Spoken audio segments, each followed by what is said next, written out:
it is time to think differently and think big.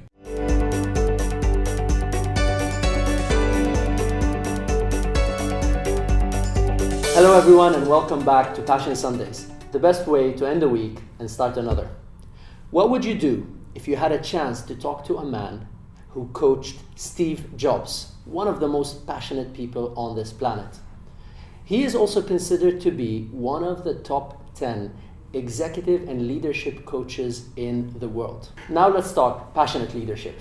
John, how are you? Mustafa, great to be here. Thank you very much. Thank you. My honor. You just did a phenomenal job on stage. I love the energy and the passion that you deliver. Thank you very much. And obviously when we're talking to somebody who is known to be the man on leadership, the first thing I'll ask you about is, how does passion make a good leader?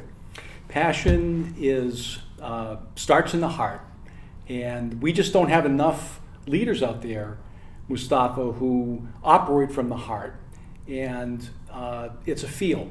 And we're so intellectual. In fact, I made the point today that we have really, honestly, almost too much intelligence. We've got to shift if we're going to be moving people to a much stronger model of leadership where leaders are operating from their heart, feel, where they can touch the hearts and minds of others. Okay, and I'm definitely going to have to ask this question. Yep. I mean, you've had the opportunity to coach and work with Steve Jobs, so to me he's one of the top passionate people in the world. Absolutely. What have you got to say about his passion, and how does that make him a successful leader?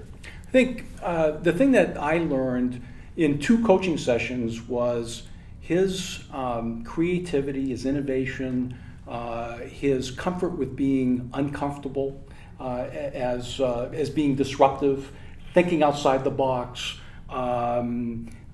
never resting on laurels, continuous improvement, all of that energy he brought obviously to the world.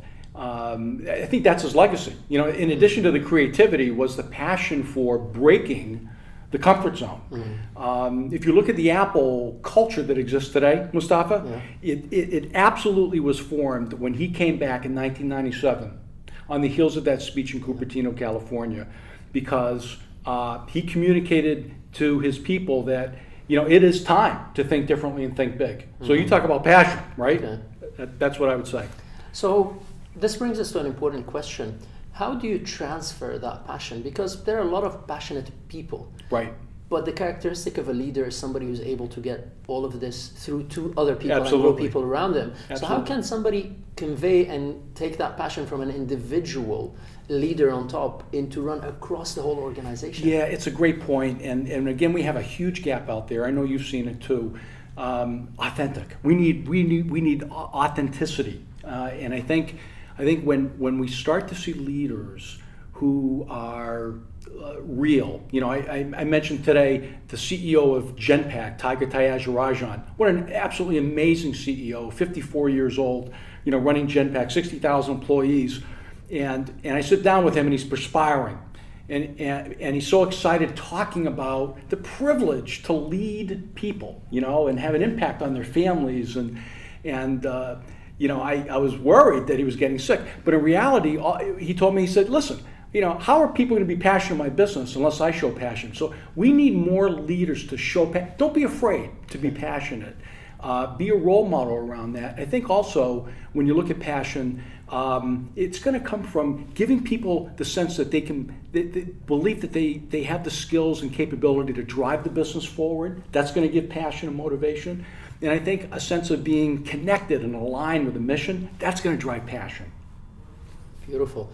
And talking about now moving that from just being a passionate leader into creating a culture, and that's going to require a bit of structures and systems around it. Yeah. What's the best way for a leader to convey that passion in a structured manner around the organization? I think there's a number of steps that any leader can do to create a culture. And I do think, without question, think differently, think big. I think you got to be vulnerable. I think you got to have the guts to open up and say, I'm good here, but I got to improve here. I think the third thing is you got to leverage your strengths and gifts. And I think you got to leverage the strengths and gifts of your people, not just focusing on the development needs, right? I mean, everybody wants to do that. But what about your gifts and strengths that have served you well that we can continue to leverage and polish those strengths like an athlete, right? I think having the courage to execute is a great thing that a leader can do to create that culture. Being vigilant as you execute. Look around, be vigilant to what's happening. Course correct based upon what you see. And I think the most important thing is to have a mindset around being privileged. This is a privilege to touch the hearts and minds of people, and if you operate from the standpoint, that mentality of it's a privilege, then it brings so much more value and passion, I think, to the workplace. Awesome. So that's an amazing point. And how worried should a leader be when they start applying passion systems with the organization about people turning out to be not actually the right fit? Because when you start doing this passion work, you're obviously going to come across people that are not there. And if they really wake up to realize that their heart is not there and they just don't want to be passionate about being here, what's the best solution? I think there's a couple of things. Amazon with Jeff Bezos' story that broke about a year ago, about 6 months ago actually, in New York Times. I was interviewed for that story. He really took it was pretty tough. Disgruntled employees were leaving because they didn't like the evaluation systems that were in place. So to me, Mustafa, the culture didn't fit those people. So I think it's important for companies to make sure that they give a realistic preview, right, to people about this is the world that you're coming into. And this is what it's like to work in our environment, and give that realistic preview and give people the choice to opt out up front. Obviously mistakes are going to be made, and when somebody doesn't fit a culture, it's important that they be exited, honestly, or they make the choice to exit themselves. Okay. That's what I would say. Yeah, I totally agree with you. I mean, I think in one of the interviews, somebody said, well, those are the kind of people you want to give to your competition. Absolutely, well said. Yeah. I would agree with that. So a cleanup is not bad, it's a good thing. It is a good thing. It's a good thing. Absolutely a good thing. And talking about values, which you touched upon earlier. Now, do you see a match between values and passion? Does passion come from knowing your values? Yes. Okay. I would say the three values that drive passion would be being other-oriented. Okay, and again, great leadership, when you think about it, right, is a function of not being inner-oriented but other-oriented. So the whole value of altruism is so powerful, right? And I think the second value that's worthy is achievement. Making sure that you're committing every day to those things that are going to move the needle in the world. Okay, whatever your pursuit is, you got to make sure you're moving the needle in an effective way and something that's adding value. And I think the third is to the extent that you can build abundant relationships. I think those three values, if we were all to live those values every single day, it would be an energetic, energized, passionate, unleashed world. That's what we need. I love that. Yeah. And how does then a leader refurbish their passion along the journey? Because you might be 10 out of 10, 100 out of 100 on passion, and if the rest of your team is not there, you start sometimes feel like you're pulling everybody.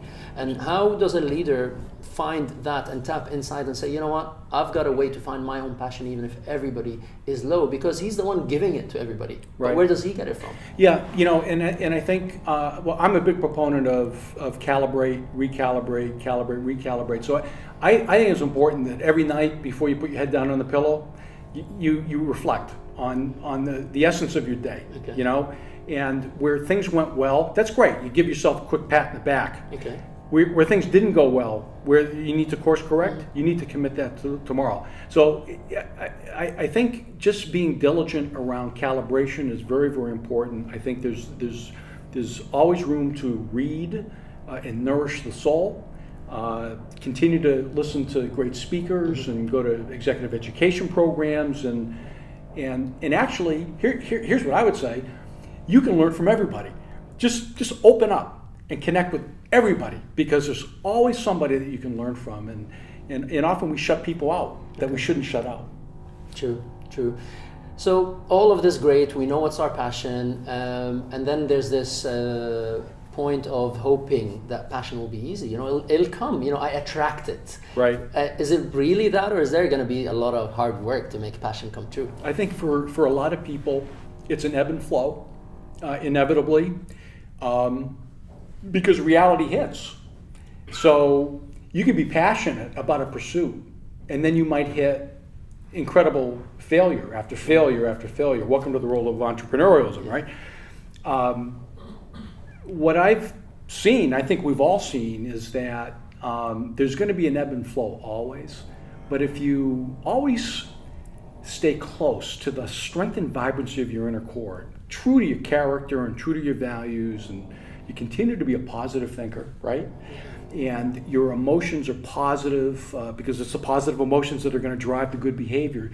You're going to be able to work through it, being persistent, and ultimately you're going to overcome it. So inevitably ebb and flow, but success is staying with it and being persistent, and so that's how I would look at that. I love it. Well, I love the obvious passion and energy. Thank you very much. Thank you. I'm sure you all enjoyed and loved this with a passionate leadership coach. He's phenomenal. So thank you very much, John, for having us here. Really appreciate it. Thank you, Mustafa. Thank you. Passion! What do you think? I would really love to hear your opinion. If you'd like to stay engaged, subscribe to our social media channels, and if you want even more valuable interviews and tips and tricks on how to live passionately, then go to mustafahamwi.com and subscribe to our Passion Sundays newsletter.